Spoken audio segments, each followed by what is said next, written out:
نحمده ونصلي على رسوله الكريم أما بعد فأعوذ بالله من الشيطان الرجيم بسم الله الرحمن الرحيم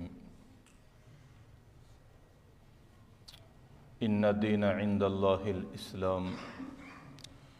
وقال رسول الله صلى الله عليه وسلم يا أيها الناس قد أظلكم شهر عظيم شهر مبارك فيه ليلة خير من 1000 شهر أوله رحمة وأوسطه مغفرة وآخرهم عتق من النار أو كما قال عليه الصلاة والسلام آمنت بالله صدق الله مولانا العظيم وصدق رسوله النبي الكريم ونحن على ذلك من الشاهدين والشاكرين والحمد لله رب العالمين. محترم حاضرینو، د روژې مبارکه میاشت روانه ده، د الله د عبادت او د مغفرت میاشت ده چې کومه عشره کې موږ او تاسو روان یو، دا د الله تعالی د رحمت عشره ده. دې لسو ورځو کې الله تعالی رحمتونه د اسمانه سره استی، د خپل عرش سره استی. د الله تعالی د طرفه دې ورځو کې داسې رحمتونه راځي چې د انسان عقل، د انسان فکر، د انسان ادراک د هغې و درک کولو ته عاجزه پاتې. د حضرت سلمان فارسي رضی الله عنه روایت دی چې کله به د روژې میاشت ته رانږدې سوه، یوه ورځ وفاته وه، نو پیغمبر علیه الصلاة وسلام به په دې مازدیګر باندې موږ صحابه کرام مسجد نبوي کې سره راجمع کړل او بیا به یې د روژې متعلق یو څو خبرې راته کولې.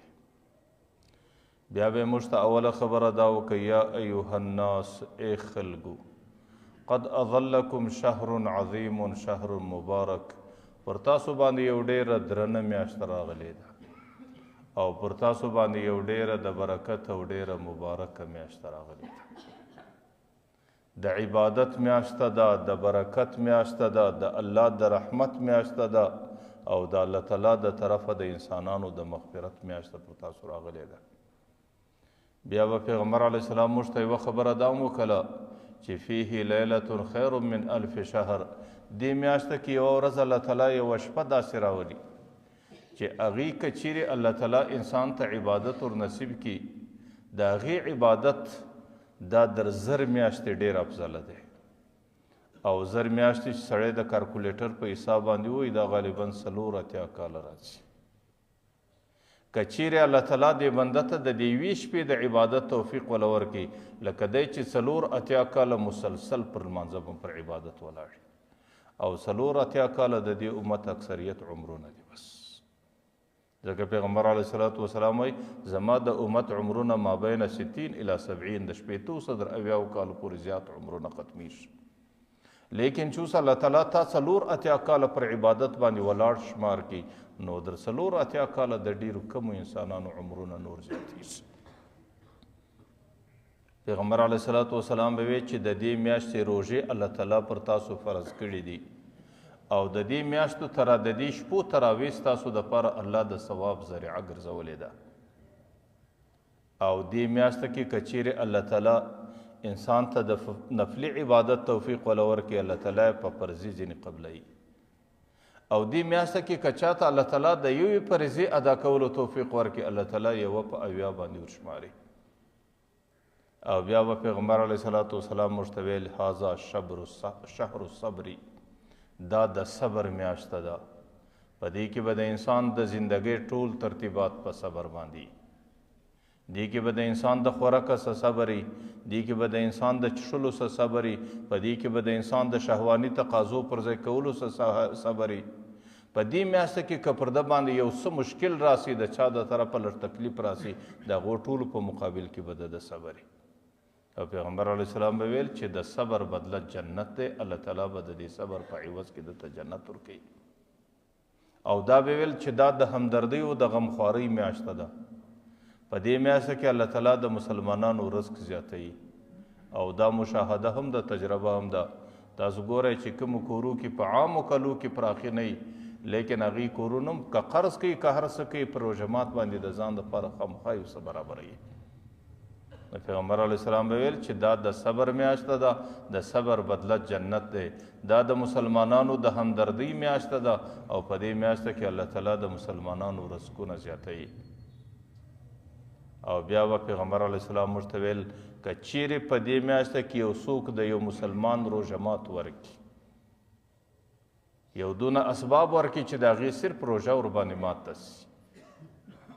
نو بیا خو الله تعالی دغه روژه مات د ده د مغفرت ذریعه ګرځوي او د ده د جهنم څخه د ازادۍ ذریعه یې ګرځوي. چې کله پیغمبر علیه الصلاة وسلام دا خبره وکړه نو حضرت سلمان فارسي وایي چې دستي په مابین کې یو سړی صحابي ورته ولاړ سو، ولې د الله رسوله موږ په خپله غریبان یو،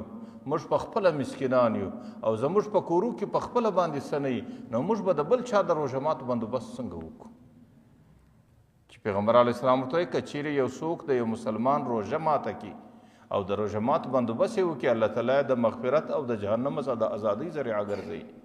نو صحابي ورته وایي د الله رسوله زموږ سره خو په خپله باندې څه نشته، موږ د غربت زندګي لرو، نو موږ به د چا د روژه مات بندوبست څنګه وکړو؟ پیغمبر علیه الصلاة وسلام ورته دغه بشارت او زیری دی ستاسو دپاره، د غریبانو دپاره دی. د روژه مات د روژې ماتېدو معنا دا نه ده چې ته به هغې په ماړه نس باندې مړی، چې صرف یو مسلمان ته د یوه خورما ورکه، یوه خورما د هر چا په وسه ده، چې صرف یو مسلمان ته د یو غړپ شلومبې وله ورکې، چې صرف مسلمان ته که نور نه یو ګیلاس اوبه دې ورته ونیوي چې په دې روژه ماته کړه، نو ستاسو دپاره دغه اجر دی چې الله تعالی به ستاسو دپاره د ګناهونو د مغفرت ذریعه ګرځوي او الله تعالی به ستاسو دپاره د جهنم څخه د ازادۍ ذریعه ګرځوي. لیکن پیغمبر علیه السلام ورته هغه نیکبخته انسان چې هغې بل روژاتی په نس باندې موړ کړي، روژه مات په داسې شکل باندې ورکړي چې د هغې نس ورباندې موړ سي، بیا خو به الله تعالی هغې زما د حوض کوثر څخه د قیامت په ورځ باندې اوبه کړي. صحابي ورته ما الحوض یا رسول الله، حوض بیا څه دی؟ پیغمبر علیه السلام ورته حوض اعطانیه ربي، ما ته الله تعالی د قیامت په میدان کې یو حوض راکوي، ماؤه احلى من العسل واشد بیاضا من اللبن، د هغې اوبه در عسلو ډېرې خوږې دي، د هغې اوبه در شیدو ډېرې سپینې دي. من شرب منه لا یظمأ ابدا، چې کم چا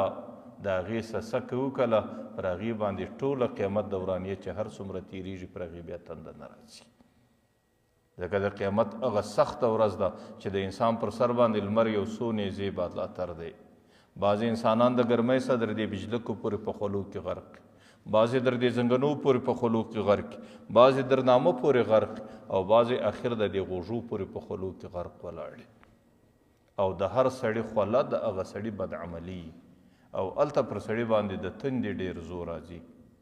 پیغمبر علیه الصلاة وسلام وایي زما امت کې چې یو چا و بل ته روژه مات په ماړه نس باندې ورکوي، الله تعالی به د قیامت په میدان کې زما د حوض څخه خړوب کړي، خړوب معنا په کامله طریقه به اوبه کړي. او پیغمبر علیه السلام څخه دستي پوښتنه یو څوک ای د الله رسول حوض څه دی؟ پیغمبر علیه السلام وایي ما ته الله تعالی د قیامت میدان کې یو حوض راکوي، لکه د احادیثو کتابو کې د حوض ډېر صفت راځي، دنیا کې اندازه ورښولې ده لکه د عما صدر بلقا پورې، او د هغې باندې پر هغې چې کومې کوزې پرتې هغې به د اسمان در ستورو هم زیاتي، د هغې پر څلور طرفه به د پیغمبر علیه السلام څلور یاران ولاړي، او عامو انسانانو ته د پیغمبر علیه الصلاة وسلام چې کم خلیفګان دي هغه به اوبه ورکوي، لیکن علما چونکې د پیغمبر علیه السلام وارثان دي هغې ته اوبه پیغمبر علیه السلام په خپل لاس ورکوي. د پیغمبر علیه السلام وایي من شرب منه لا یظمأ ابدا، چې کم چاته الله تعالی د حوض د اوبو څکه قیامت کې ورکړله هغې باندې بیا په ټوله قیامت کې تنده نه راځي. بیا به پیغمبر علیه الصلاة وسلام موږ ته ویل والاوله رحمت، دی کې درې عشرې راځي، درې لسیزې راځي. اوله باندې رحمت راځي چې کوم څوک الله تعالی د ګناه څخه صفا زندګي ورکړي د الله تعالی رحمتونه بې شماره راځي، د الله رحمتونه د بارانو په شکل راځي، د الله رحمتونه د هغې عدد و شمار نه چې د انسان فکر او دماغ د هغې تصور نشي کولی، د الله رحمت په داسې شکل راځي. لیکن که بعض انسانان په زندګي کې زندګي د ګناه تېره کړي هغې زندګي په ګناه باندې لړلې نو بیا خو د هغې دپاره و اوسطه مغفرتون چې په مابین کې کومې ورځې راځي دا د مغفرت دي الله تعالی چې په دې 10 ورځې کې د انسان ګناه په څومره اسانه طریقه په څومره ژر طریقه باندې معافوي دغه رقم 10 ورځې بیا په ټولو کال کې نه راځي و آخره عتق من النار که چیرې یو کم نصیبه داسې انسان چې د بدې عملۍ په وجه ځان جهنم ته رسولی د جهنم ټکټ په لاس کې د جهنم عملنامه ورکول سوي او د جهنم په لیست کې نوم لیکل سوی په آخرنۍ عشره کې الله تعالی جهنمیان ازادوي د هر روژه مات په مازدیګر د جهنم څخه ډېر انسانان ازادیږي او چې د جمعې ورځ راورسیږي بیا دومره انسانان د جهنم څخه د روژه مات پر وخت ازادیږي لکه د روژې د سره څخه چې څومره ازاد سوي بیا چې کله د لیلة القدر شپه راورسیږي د هغې په مازدیګر دومره انسانان ازادیږي د جهنم څخه لکه د روژې د سره څخه چې ازاد سوي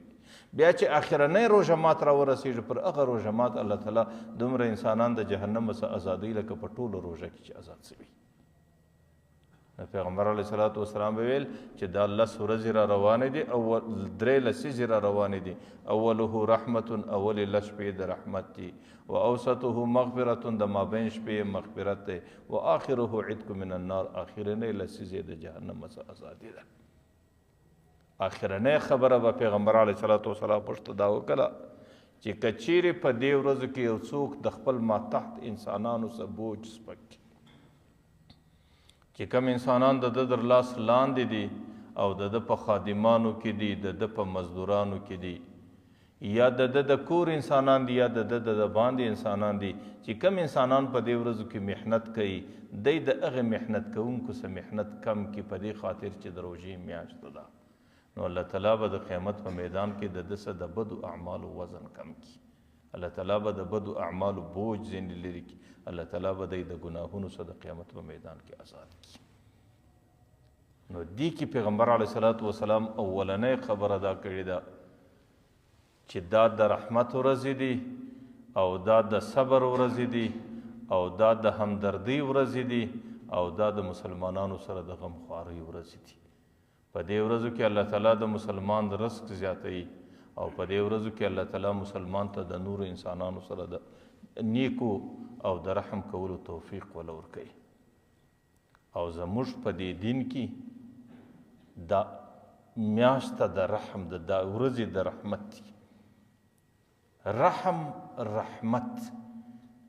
دې ته په عربي کې وایي رقة القلب د زړه نرمي دا میاشتې داسې دي چې په دې کې باید د مسلمان زړه نرم سي رحمت دې ته وایي چې دا ورځې د رحمت دي رحم دې ته ویل کېږي چې د انسان په زړه کې نرمي راسي او چې د کم چا په زړه کې نرمي راسي د هغې علامه په ظاهر کې دا ښکاره کېږي چې بیا د انسانانو احسان د هغې په دماغ کې راسي او الله تعالی ته په ټولو اعمالو کې دا خوښه ده چې د یو انسان د نورو انسانانو سره احسان راسي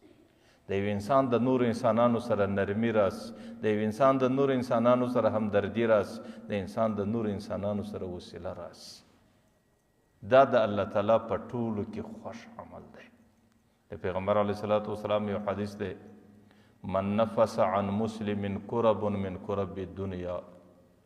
دې ورځو کې پر مسلمان باندې مشقت دی تکلیف دی تا یا په خپله خبره باندې یا په خپل کومک باندې یا په خپل مدد باندې یا په خپل یو عمل باندې د هغه مسلمان څخه د تکلیف لرې کړي نو پیغمبر علیه الصلاة والسلام وایي نفس الله عنه کرب من کرب الدنیا یوم القیامه الله تعالی به د قیامت د ورځې مشقت د سړي څخه لرې کړي نو دا هغه ورځې دي که چیرې پر یو چا باندې د عیال روژه مات بوجي او پر یو چا باندې د کور مریضي بوجي پر یو چا باندې بل مشکلې بله ستړی ته یا په لږ یا په ډېر د خپل وس مطابق د هغې سره کومک وکړې د هغې د هغې مشکل لرېوالی هغې په دماغ کې راوګرځئ چې دا د الله یو مخلوق دی د دې پر زندګي باندې مشکل دی زه به په خپل عمل د ده څه دا مشکل لرې کړم پیغمبر علیه السلام وایي د قیامت ورځ را روانه ده پر دې مې عقیده ده او دا ډیره د مشکلاتو ډکه ورځ ده دا ډیره د ستړو د حسابو ډکه ورځ ده د الله تعالی وعده دا ده چې الله تعالی به د دغه ورځې مشکلات ته سړي څه لرې کوي او پیغمبر علیه الصلاة والسلام ویل من یسر علی معسر یو سړی د یو تنګ دسته سره اساني وکړي، د یو مسکینه سره اساني وکړي، نو یسره الله فی الدنیا والآخره، الله تعالی به د ده سره په دنیا و آخرت کې اساني کوي. نو دا ورځې د رحم ورځې د رحمت عشره ده، او دا د رحم ورځې دي. او رحم دې ته ویل کېږي چې د مسلمانانو سره اساني کول، د مسلمانانو سره همدردي کول، د مسلمانانو سره غمخواري کول، په خپلو قریبانو کې شاوخوا کتل چې زما په قریبانو کې د چا روژه مات سته او که نه سته، په خپلو همسایګانو کې شاوخوا کتل چې زما په همسایګانو کې څوک سته که نه سته، چې کله ته د خپله کوره سه د خپله دیګه سه هغې ته یو پلیټ یو غاب قدر شی ورواستئ. کله کله د الله تعالی په حضور کې هغه لږ عمل ډېر څه باندې راسي، هغه لږ عمل د انسان د ټولې زندګۍ د فارېدلو ذریعه وګرځي. پیغمبر علیه صلات وسلام وایي من یسر علی معسر، که چیرې یو سړی پر یو تنګ دسته باندې اساني وکړي، الله تعالی به په دنیا و آخرت الله به د قیامت په میدان کې د ده سره اساني وکړي. اساني څه معنا؟ زه د دې مثال درته پیښوم. ستا پر یو چا باندې قرضه راله، یو سړي ستا څخه قرض واخیسته، هغه سړي د خپلې زندګۍ د ضروریاتو پوره کولو دپاره قرضه اخیستې ده، او تا د هغې سره وخت ټاکلی دی چې د روژې په میاشته کې به زما قرضه راکوې، د اختر په ورځو کې به زما قرضه راکوې، پر پلانکي تاریخ به راکوې، پلانکی وخت. اوس چې کله ستا قرضه ورباندې پوره سوله، چې ته کله وله ورغلې چې د هغې زندګي ته دې وکتل، هغه غریب په ډېرو مشکلاتو کې و، هغه ډېر مفلس و، هغه ډېر تنګ دست و، په هغې باندې دا ستا شی نه جوړېدی. مهاراج د ځانه سره دا فکر وکړي چې دا د الله یو بنده دی، د الله مخلوق دی، نن په تنګ دستي کې دی، نن په مفلسي کې دی، نو زه به د ده سره اساني وکړم. مهاراج یې ورته وویل سړی اوس خو مې ټیم در باندې پوره دی، پروا نه لري چې کله په لاس درلې زما خپل شی راکړه. نو دې ته وایي اساني، چې کله سړی د یو مسلمان سره په دې ورځو کې اساني وکړي، پیغمبر علیه صلات وسلام وایي الله به د قیامت په میدان کې د دې سړي سره اساني کوي. لکه الله تعالی قرآن کې هم دا وایي وان کان ذو عسرة فنظرة الی میسرة، که چیرې هغې په تنګ دستي کې، په مفلسي کې او په مسکنت کې، فنظرة الی میسرة، بیا د اسانۍ در وخته پورې څه موقع ورکوه. ورته سړی به زما د طرفه موقع ده چې الله اساني در سره وکړه، زما خپله قرضه راکړه. زه دا وایم الله تعالی ته نرمي خوښه ده. ګورئ خلکو دا یو حقیقت دی، دې ته مه ګورئ چې څومره ولاړې څومره رالې، دې ته مه ګوره چې څومره سوې، څومره مې وګټلې، څومره مې تاوان کړې، دې ته مه ګوره چې پر دې مې څومره باندې دي، پر دې مې څومره باندې دي، دې راکې دې نه کې را. صرف دې ته وګوره چې دا د الله یو مخلوق دی، او دا د الله محبوب دی، دا د الله عیال دی. ځکه پیغمبر علیه السلام وایي الخلق عیال الله، دا خلق د الله عیال دی، دا د الله یو مخلوق دی، دا د الله محبوب دی، دا د الله عیال دی. نن په تنګ دستي کې دی، نن په مسکنت کې دی، زما ایمان، زما اسلام هغې زما څه دا غوښتنه کوي چې زما د رب د عیاله سره به زه اساني کوم. بس الله ته دغه خوښ ده. پیغمبر علیه صلات وسلام من کان فی حاجت اخیه، چې کوم سړی د یو مسلمان په حاجت پر کولو کې روان شي، چې د دې سړي دا ضرورت دی، زه به دا ضرورت ورپوره کړم، کان الله فی حاجته، الله تعالی بیا د ده د حاجت په پوره کولو کې روان وي. که ته د الله د یو مخلوق حاجت ورپوره کوې، الله تعالی د هغې په مقابل کې ستا حاجت ورپوره کوي. خو دغه د مخلوق سره احسان کول، یا د مخلوق سره ښه کول، یا د چا ضرورت ورپوره کول، ګورئ په دې خبره سر خلاص کوي. دا هلته ګټه لري چې د سړي په ذهن کې صرف دا مقصد وي چې دا زما د رب یو بنده دی، زما د رب عیال دی، زه به د ده سره اساني وکړم، الله به زما سره اساني وکړي. خو په دې کې به دا مقصود نه وي چې دا زما ریاکاري ده، یا مې نوم دی، یا مې شهرت دی، یا مې خلک په ښه نامه یادوي، یا به دا سړی سبا زما صفتونه کوي، یا به په پلانکي مجلس کې زما ذکر کېږي. که دغه مرض د سړي په دماغ کې رالی، که دا ټوله دنیا یو بنده ته ورکړي، په الله دې مې قسم وي که د یو بېشته قدر هم لري. که دغه مرضونه د سړي په دماغ کې چې سبا خو به نو خلک زما تصویرونه شایع کوي چې پلانکي کاکا خو همدونه زکاتونه سره ورکړو، او یا به خلک زما صفتونه کوي، یا به خلک ما په تربرو کې لوی سړی بولي، یا به خلک ما په ښه نامه باندې یادوي. که دغه مرض د چا په دماغ کې رالی، بیا دې ګ سره د چا سره هېڅ نه کوي، په دې معنا چې هغه څه چې وکړو هغه یې ټوله ضایع سو، چې هغه څه یې وکړو هغه نه وایي، اردو کې وایي نیکي برباد ګناه لازم، نیکي هم د ولاړه او د هغه څه وروسته ګناهګار هم سوپ سي. نو ځکه الله تعالی ته نرمي ډېره خوښه ده. الله تعالی پیغمبر علیه السلام څه وایي؟ الراحمون یرحمهم الرحمن. کم خلق چې پر مخلوقاتو رحم کوي الله تعالی پر هغو باندې رحم کوي. ارحموا من فی الارض یرحمکم من فی السماء. مځکې والا په خپل مابین کې پر له ورحمیږي د اسمان والا به پر تی ورحمیږي. او که تاسو په خپله باندې ظالمان یاست یو پر بل باندې رحم نه کوئ بیا به د اسمانه څه د باران تمه څنګه وکړي؟ بیا به پر دې مځکه باندې د ښو ورځو تمه څنګه وکړي؟ بیا به پر دې مځکه د ښې زندګۍ تېرولو تمه څنګه وکړي؟ بیا به پر دې خطه باندې د رزق د ازادۍ او د آبادۍ او د ډېروالي تمه څنګه وکړي چې ته په خپله ظالم یې، ستا په څنګ کې همسایه دی او ستا په قریبانو کې قریب دی او تا ته در نږدې دی، ته صرف په دې باندې مغره او خوشحاله چې زما بچان خو په ماړه نست دي، د هغې د بچانو فکر نسته، د همسایه د بچانو فکر نسته، د همسایه د کور فکر نسته، د قریب د مسکین د کور فکر نسته، او بیا دا وایه چې الله تعالی به زما رزق سره زیاتوي. په دغه شکل باندې بیا الله تعالی هم پر دې خطه نه رحمیږي. ځکه پیغمبر علیه السلام وایي ارحموا من فی الارض یرحمکم من فی السماء. ځکه والاو په خپل مابین کې پر له ورحمیږي نو الله تعالی به پر تاسو باندې ورحمیږي. ګورئ مخلوق مسکین غریب دا د الله تعالی عیال دی، دا د الله سره تعلق دی، دا الله په خپل قدرت پیدا کړی مخلوق دی او دا په دنیا کې قانون دی چې د کم چا سره د محبت سي د هغې د متعلقینو سره هم د سړي محبت راځي. که د الله سره د سړی محبت غواړي چې زما د رب سره محبت وي، د الله د دې مخلوق سره به دې خامخا محبت وي. او که د الله د مخلوق سره محبت نه وي، د الله د محبت دعوه لري، په دې دعوه کې سړی درواغجن وي. دا قانون دی چې د یو شي سره د سړي محبت رالی، د هغې د هغه ځایه سره د سړي محبت وي، د هغې د متعلقینو سره د سړي محبت وي، د هغې د قریبانو سره د سړي محبت وي، په الله قسم د هغې د قوم او د قبیلې سره لا د سړي محبت وي. تاسو ګورئ زه د دې متعلق تاسو ته یو خبره کوم. مجنون دا یو عرب کې یو عاشق دی او د خپل وخت په زمانه کې په عشق کې ډېر معروف انسان دی. د هغې د دنیا د یو زنانې سره محبت دی او عرب خانه بدوش کوچان خلک دي.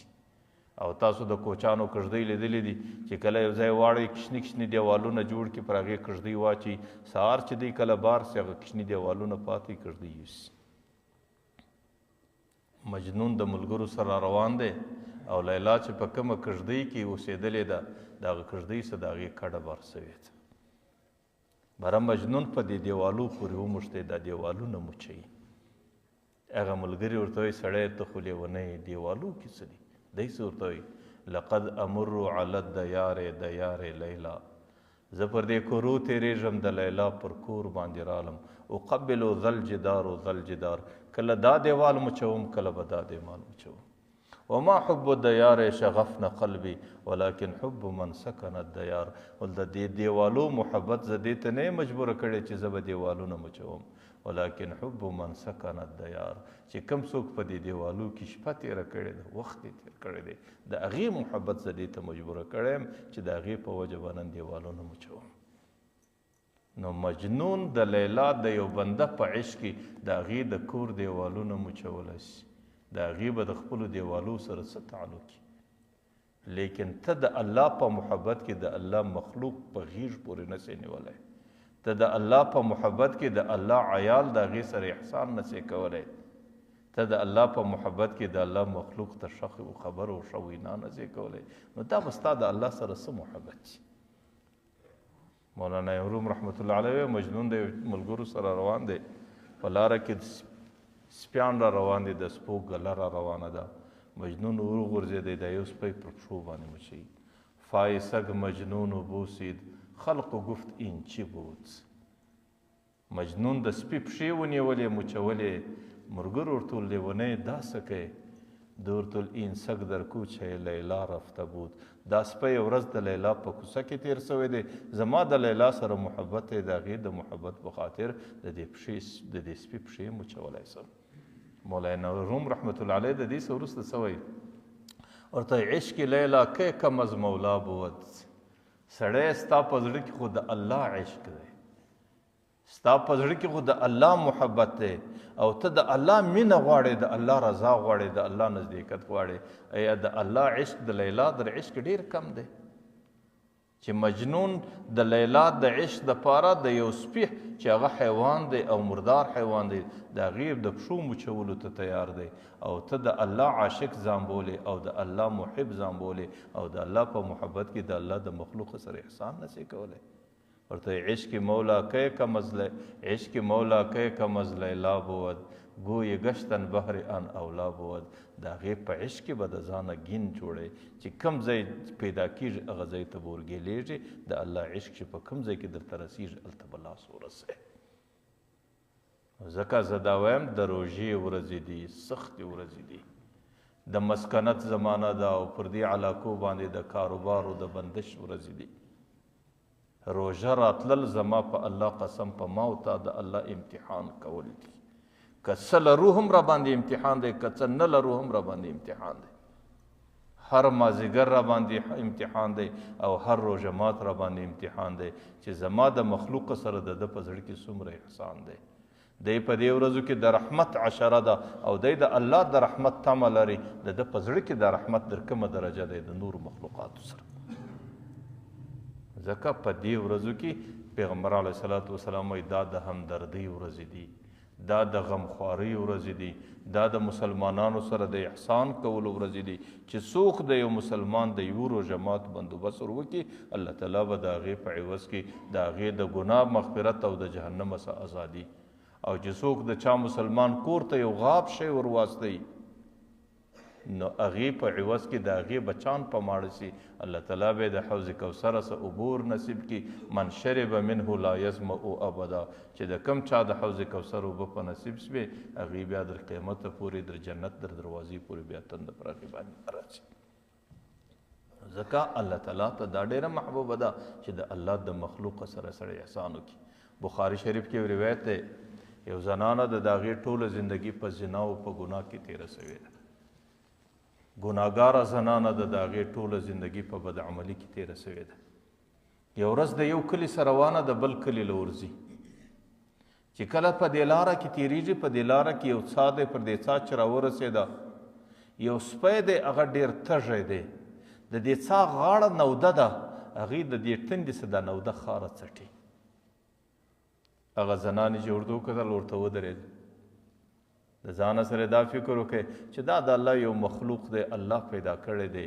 او د دې سره د الله تعالی محبت دی. مخلوق صرف انسانان نه دي ټوله مخلوقات د الله مخلوق دي. دا د الله یو مخلوق دی یو حیوان دی یو زیروح شی دی هغې نن په تکلیف کې دی. که زه چیرې د ده سره اساني وکړم الله تعالی به د قیامت په میدان کې زما سره اساني وکړي. باره د خپلې پښې څخه موزه وکشه او د سره سې پړونی را هغه پړونی په دې موزه کې غوټه کې بری دې څا تور شوه یو څه اوبه یې را وکښې هغه سپي ته یې ور واچولې. هغه سپي چې اوبه وڅټلې بری اسمان ته خوله لوړه کړه. الله تعالی پر هغه ځای د هغې زنانې د ټولې زندګۍ ګناهونه ور وبخښه. مولانا روم رحمت الله علیه وایي زه تسبیح و سجاده و دلق نیست. په دې باندې نه ده چې زه به ګرده ورځ سبحان الله سبحان الله وایم. په دې باندې نه ده چې ما به ښه چپنه اغوستي. په دې باندې نه ده چې ما به ښه بزرګ د ځانه جوړ کړی. طریقت به جز خدمت خلق نیست. که سړی طریقت غواړي که سړی دینداري غواړي که ته سړی تصوف غواړي که د الله نزدېکت غواړي د هغې واحده لاره ده د مخلوق خدمت کول،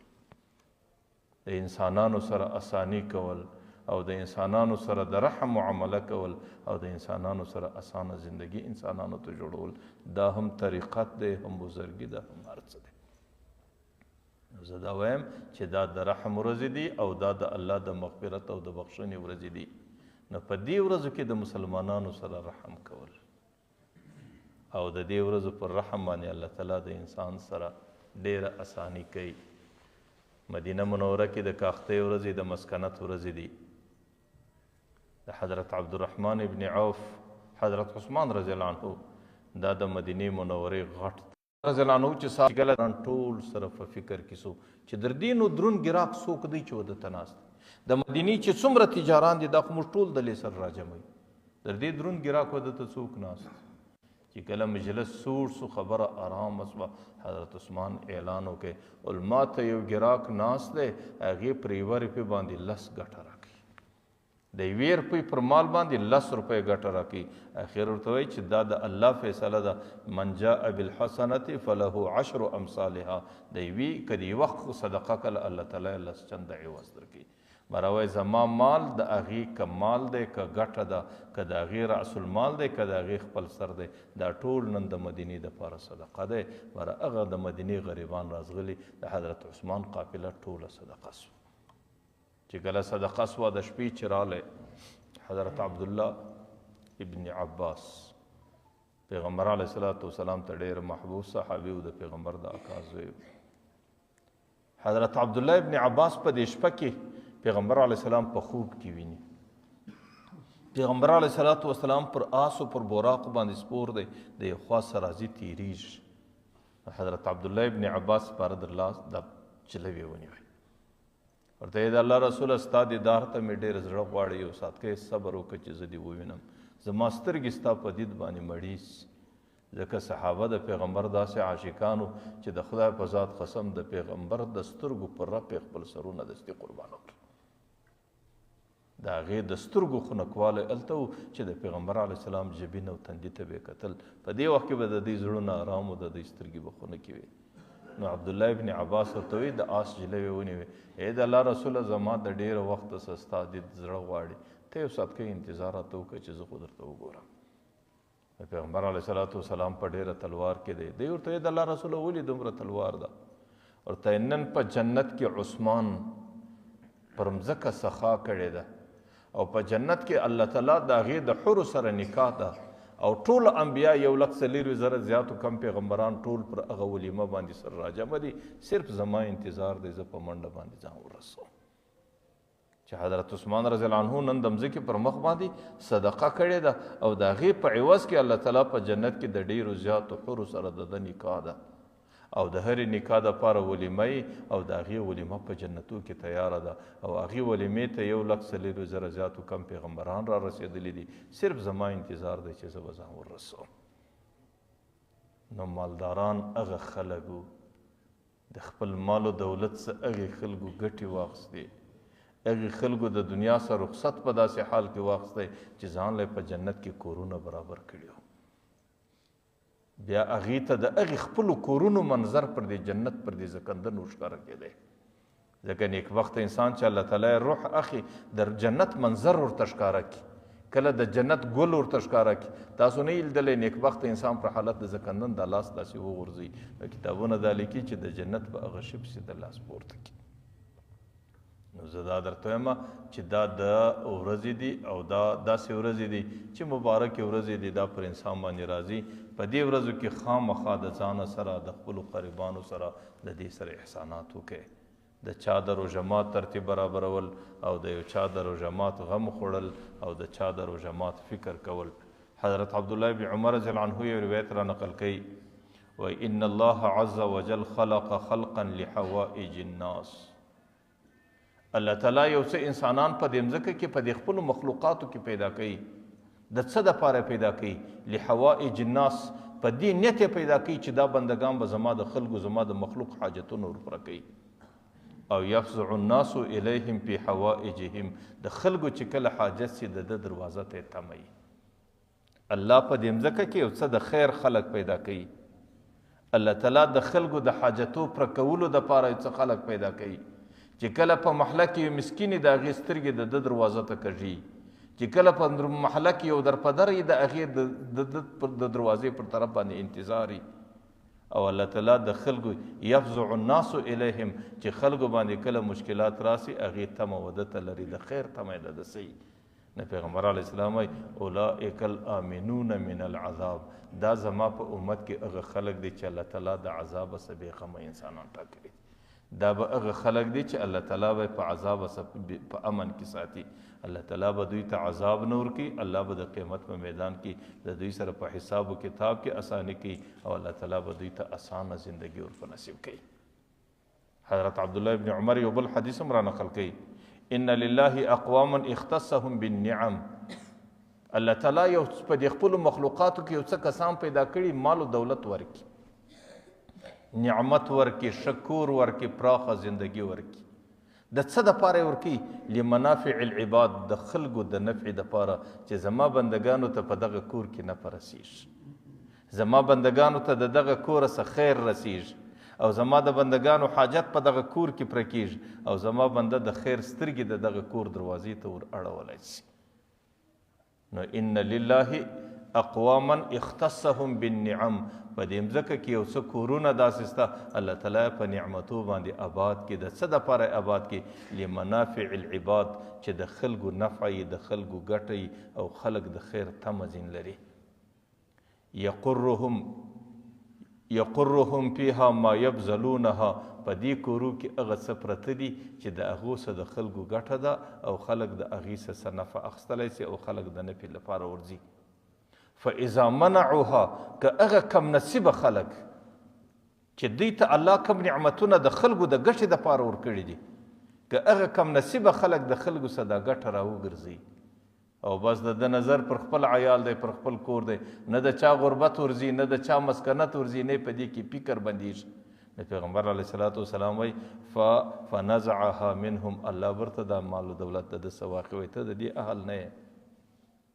ما چې کومه د خیر اراده درته کړې وه هغه خیر ستا په نصیب کې نسته. نه فحولها الى غیرهم، الله تعالی بیا هغه نعمتونه و بل چاته ورکړي. ما درته ویل که مال و دولت دی زما په الله قسم امتحان دی، ځکه دا د پیغمبر قول دی چې الله تعالی په دې مځکه کې یو څه کورونه پیدا کړي، الله هغې ته نعمتونه و مال و دولت ورکړي، او د دې دپاره لمنافع العباد، چې د دې خلکو به په دې کې نه پي، دا به د دې کورو د انسانانو سره احسان کوي.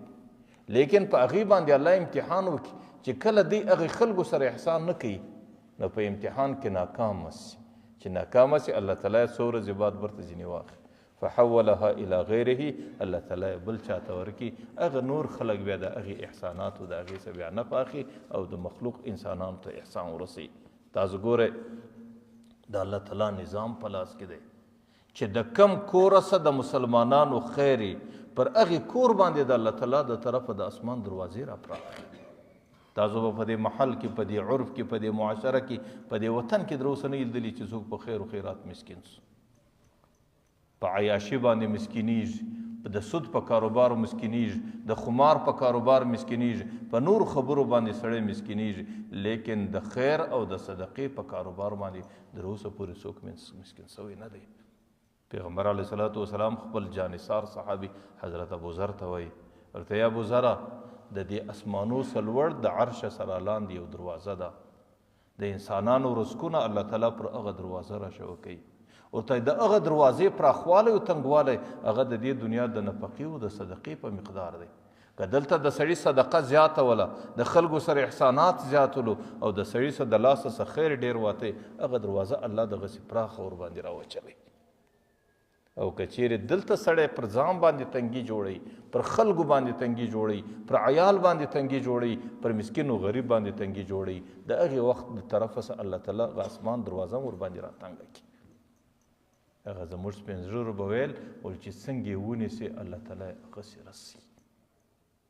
چې د سړي په دماغ کې، او دا د حدیث الفاظ دي.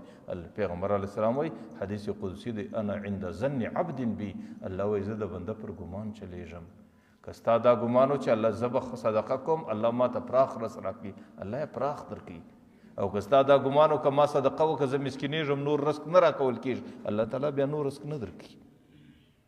حضرت عیسی علیه صلات وسلام یو قول دی چې د کم مسکین و یو دروازه ته تمه یي چې د دې دروازې څه به ما ته شی راکول سي، او د هغې دروازې څه دی ناامیده سي،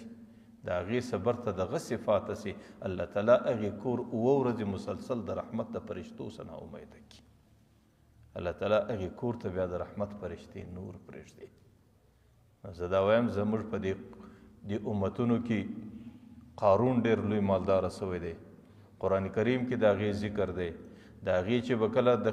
خزانې وي، د هغې خزانو د کلي وړلو دپاره به د اوښانو یو قافله پکار،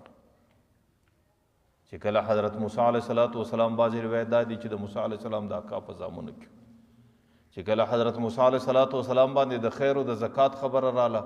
حضرت موسی علیه السلام یو ورځ ورته وویل چې د دې مال خیر و خیرات او د دې زکات د مسلمانانو د انسانانو سره احسان د باندې دا ډېره بده ولګېدله. اخر حضرت موسی علیه السلام باندې تهمت لګول شروع کړ. یو زنانه دې ته تیاره کول، سبا چې کله موسی علیه السلام دغه کوي، بیان کوي، نصیحت کوي، که چیرې د زکات خبره وکړه ته دستې ولاړه سه چې دا څنګه نبي دی، دا څنګه پیغمبر دی، دې نعوذ بالله په شپه کې زما سره زنا وکړه. چې کله هغه زنانې دا اراده وکړه، الله تعالی د هغې پر خوله باندې حق خبره وروسته، هغه ولاړه سوله. قارون ما ته پیسې راکړي دي چې د موسی علیه السلام بې عزتي په ما باندې کوي. حضرت موسی علیه السلام ډېر جلالي پیغمبر، حضرت موسی علیه السلام داسې جذباتي انسان. حضرت موسی علیه السلام ته نبوت الله څنګه ورکړي؟ یو ورځ یې پسونه کتل په مدین کې د شعیب علیه السلام شپانه و، چې پسونه یې کتل برای یو بزې ځینې میدان کښ پسې میدان یې کښو، میدان دومره غصه ورله. حضرت موسی علیه السلام په دا ژبه کې هم ګونګی و. دا ګونګی سړی ډېر خوش خیر چې په جذبت کې تت تت برای ژبه بنده سي. حضرت موسی علیه السلام چې په هغه بزه پسې ډېرې منډې کې دا اراده وه چې دا بزه که یې راونیوه څه به ورسره کوي. اخر کې بزه راونیوه برول، بس د الله یو مخلوق دی، برای پښې ورکښې کښلې ویې نازوله. د دغه په عوض کې الله تعالی موسی علیه السلام ته د نبوت فیصله وکړه. نو موسی علیه السلام چونکې ډېر جذباتي و او د قوم سره ډېر احسان کوي او قوم ته به ډېر نصیحت کوي، لیکن چې د قارون د طرفه دا ظلم ورسره وسو چې د ده د بې عزتۍ دپاره یې باقاعده یو زنانه تیاره کړې وه. حضرت موسی علیه السلام لنګوټه د سره وغورځوله، الله ته یې لاس پورته کړ. پیغمبر علیه السلام وایي اتقي دعوة المظلوم، د مظلوم د شرع سزا وګورئ، فإنه ليس بينه وبين الله بينها وبين الله حجاب. د مظلوم شرع د الله در عرش ډایرکټ رسیږي، د مظلوم د شرع او د الله د عرش په مابین کې هېڅ پرده نه وي. حضرت موسی علیه السلام چې لنګوټه وغورځول، الله ورته وویل بس فیصله وکړه، د مځکې اختیار ستا په لاس دی. حضرت موسی علیه السلام مځکې ته یې ول درکش شي، مځکه سره وچاودل سو، فرعون یې ورکش کړ. فرعون چې ننوتی چیغې کې بد یې کې هر څومره زارۍ وکړي، لیکن موسی علیه السلام ډېر ورته سخت. اخري چې در دې مزغې پورې په مځکه ننوتی چې هر څه چیغې وکړي، موسی علیه السلام نه ومنله چې دی په مځکه ننوتو. الله زه ورته وایي ما افزک یا موسی، څومره سخت زړه دې دی. ورته زما دې په عزت و جلال قسمي کې د دې لسمه حصه زارۍ ما ته کړې وای، ما به دستي دی بخښلی وای، لیکن تا هېڅکله نه وبخښه. نو ما درته ویل قارون هغه دولت و، د قارون هغه مال ولو، لیکن چې په هغې مال و دولت کې د زکات بند کړي، الله تعالی مال و دولت چاته ورپاته کېدی، د هغې ژوندی په مځکه نه ناستی، در اوسه په مځکه کې روان دی. نو که چاته مال و دولت الله ورکړی دی هم امتحان دی، الله تعالی د خلکو د ګټې دپاره ورکړی دی. د پیغمبر حدیث دی لمنافع العباد. که سړی په دې ورځو کې هم د خلکو سره اساني نشي کولی، د خلکو مسکنت وینم، د خلکو غربت وینم او د خلکو درفدري وینم، د خلکو د عیال مسکنت و غربت وینم، لیکن زما په زړه کې پر چا باندې رحم نه راځي، نو بیا خو د الله دا فیصله ده، الله تعالی هغه مال و دولت د ده څه واخلي چې ته د دې اهل نه یې، ته د دې مستعد نه یې، حوله الی غیره، الله تعالی بل چاته ورکړي. زکات د شپو کې د مسلمانانو سره احسان کول. حدیث شریف کې راځي چې کله د جنت ورځ سي فیمر رجل بالرجل من اهل الجنه، جهنمیان جهنم ته الله روان کړي بد عملی، چې کله د جهنم دروازې ته رسیږي یو جنتي د اخوا سره رواني، برای هغه جهنمي راولاړ سي، دا جنتي در لاس ونسي، فیقول یا فلان اما تعرفني، ورته یې فلانکی ته ما پیژنې؟ هغه جنتي ورته وایي چې زه دې نه پیژنم. برا ورته فیقول ومن انت، ته څوک یې؟ ما له خو په ذهن کې نه رالې. جنتي جنت لره روان دی، جهنمي جهنم لره روان دی. جهنمي را ولاړ سي، دا جنتي در لاس ونیسي، ورته اما تعرفني، ته ما پیژنې؟ ورته نه دي پیژنې، ما خو نه یې لیدلی، ما په یاد کې نه راځي. برا ورته زه هغه سړی یم انا الذي استوهبتني وضوءا، یو ورځ دي اودس کاوی، د اوداسه اوبه دي وغوښتې، زموږ کلي و کورو له راغلی وې، تاول د مازدیګر وخت دی، یو څه اوبه راوباسئ، ما یو ګډوه اوبه درله راویستله، هغه احسان زما دې په یاد دی. بره به هغه جنتي له په یاد ورسوي او یاد مې دی بره وایي نن په ډېر سخت حالت کې یم جهنم ته روان د الله په حضور کې زما شفاعت سپارښت هغه جنتي به د الله په حضور کې الله زه جنت له روان یم تا په جنت کې دا وعده کړې ده چې ستا هره تمنا پوره کوم زما تمنا دا ده چې نن دا غریب د جهنم څخه خلاص کړه الله تعالی ورته وایي صاحب در سره بویسه اجلاس به ونسي د جهنم د صفه به راوباسي برته به د ځان سره جنت حدیث شریف کې راځي چې یو جهنمي به بل جنتي در لاس ونسي ورته وایي ته ما پېژنې هغه به وایي نه دې پېژنم ورته زه هغه پلانکی یم چې ورځ مې ګیلاس اوبه درکې زه هغه پلانکی یم چې ورځ پریشانه وې ما ښه خبره درته وکړه زه هغه پلانکی یم چې ورځ مې ستا مدد و نصرت وکړي نو هغه جنتي به دستي د الله و حضور ته لاس پورته کړي یا الله په پلانکی ورځ یې زما سره داسې احسان کړی دی یا الله زه داسې تنګ دسته وم د زما لاس نیولی دی یا الله زه داسې پریشان وم د ما ته یو ښه خبره کړې ده یا الله زما بچان په غربت و مسکنت کې و د زما مرسته کړې ده نو یا الله تا زما سره د جنت په زندگی کې دا وعده کړې ده چې زه به ستا هر اما پوره کوم نن زما غوښتنه دا ده دا سړی ما ته را معاف کړه الله تعالی ورته وایي ورڅه ستا په جولۍ کې مې در معاف کړی دی زه دا وایم چې دا د رحم ورځې دي دې ته مه ګوره چې ډېره ده که لږ ده دې ته مه ګوره چې ما څه وخوړل څه مې نه وخوړل دغه د خولې ګوله بل ته ورکول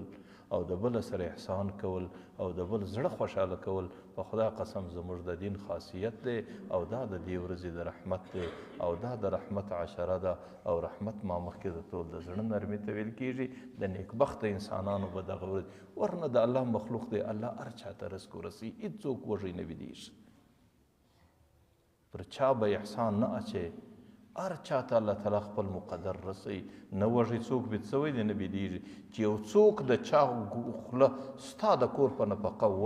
خوږه سي د خدای په ذات قسم هم ستا د پلار در خوله تېره ده چې د یو چا خوله ستا په د کور په نفقه خوږه سي دا ستا نیکبختي ده او دا ستا در خوله تېره ده او دا ستا دپاره د روژې یو غټ اجر و ثواب دی الله تعالی دې زموږ روژې قبولې کړي الله تعالی دې موږ ته د مسلمانانو سره د نیکیانو کولو توفیق را نصیب کړي الحمدلله رب العالمین والعاقبة والصلاة والسلام على خير خلقه محمد وآله وصحبه أجمعين یا الله زموږ روژې قبولې او مقبولې کړي خدایه په دې روژو کې زموږ څه کمزوري کېږي خدایه د رحمت میاشته ده زموږ په زړونو کې رحمت راواچوې خدایه د رقت میاشته ده زموږ زړو کې نرمي راولې خدایه ته پر موږ باندې ورحمېږې خدایه زموږ په زړو کې پر مسلمانانو باندې رحم کول راولې خدایه زموږ روژه ده خدایه دې روژه کې مې د ګناه څخه محفوظه کړې خدایه سترګې مې په حفاظت کې کړې خدایه ژبه مې په حفاظت کې کړې خدای غوږونو د بدن اندامونه مې په حفاظت کې کې خدای ورځ مې په حفاظت کې کې خدای شپه مې په حفاظت کې کې خدای سهارونه او ماښامونه مې ټول په حفاظت کې کې خدای که په دې ورځو کې کمزوري راسه کېږي خدای ته مو مغفرت نصیب کې خدای د بخښنې ورځې دي خدای د مغفرت ورځې دي خدای د رحمت ورځې دي خدای پر موږ باندې رحمتونه راواستئ خدای موږ زندگی برباد کړې ده زموږ مغفرت او زموږ بخښنه په نصیب کې په دې ورځو کې که زموږ څه کمزوري کېږي خدای موږ ته مغفرت او معافي نصیب کې خدای زموږ زندگی د ګناهونو څخه محفوظه کې خدای زموږ د بچانو زندگی د ګناهونو څخه محفوظه کې خدای زموږ د کورونو زندگی د ګناهونو محفوظه کې خدای د ټولو امت مسلمه زندگی د ګناهونو څخه محفوظه کې خدای که به په دې حاضره مجمع کې یا په دې کلي او محل کې یا په دې علاقه کې څوک بیماران خدای ته بیمارانو ته شفای کامله ورکړي خدای که به نارینه یي که به زنانه یي که به مشران یي که به کشران یي خدای ته ټولو ته شفای کامله عاجله ورکړي خدای که به څوک پریشان یي خدای که به څوک مشکلاتو کې اخته یي خدای ته د مشکلاتو د پریشان حالو مرسته وکړي خدای مشکلات اسانه کې خدای پریشانی خوشحاله کې خدای هغې ته د اسانیو د عافیت د وسایي زندگی ور نصیب کې که به څوک ضرورتونه او حاجتونه لري خدای ته د غیبي خزانو سرفره کې خدای د قدرت د خزانو سرفره کې خدای د اسمان د خزانو سرفره کې که به د چا د رزق کمی خدای ته رزقونه زیات کې رزقونو کې برکت راولي خدای د هغې د اولادونو په رزقونو کې برکت راولي خدای د هغې د رزق دروازې خلاصې کې خدای هغې د رزقونه د اسمانه سره راواستئ خدای د عرشه سره راواستئ خدایه د مځکې خزانې راپورته کړې، خدایه د مځکې پرسک آباده کړې،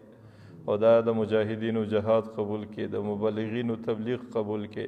د صوفیه کرامو مجاهدې قبول کړې، د علماو محنتونه قبول کړې، چې څومره مردگان په قبرو کې دي زموږ مورو پلارو زموږ قریبان دي، خدایه قبرونه جنتونه کړې، خدایه قبرونه د جنت د نعمتو ور ډک کړې، خدایه د قبر زندگی د دنیا د زندگی سره ورته اسانه کړې، خدایه د عالم برزخ حالات ورته اسانه کړې، خدایه حساب و کتاب ورته اسانه کړې، خدایه ستا و حضور ته پیښېدل ورته اسانه کړې، خدایه د روژې میاشته د محروم و بې نصیبه مې مه ګرځې، خدایه زموږ ډېره لو تمه ده، خدایه زموږ ډېر ارمان دی، خدایه زموږ ډېره غوښتنه و تمنا ده، د هر چا په زړه کې چې جایز غوښتنه و تمنا وي خدایه د خپلو غیبي خزانو سره ورپوره کړې. وصلی الله تعالی علی خیر خلقه محمد و آله و صحبه اجمعین.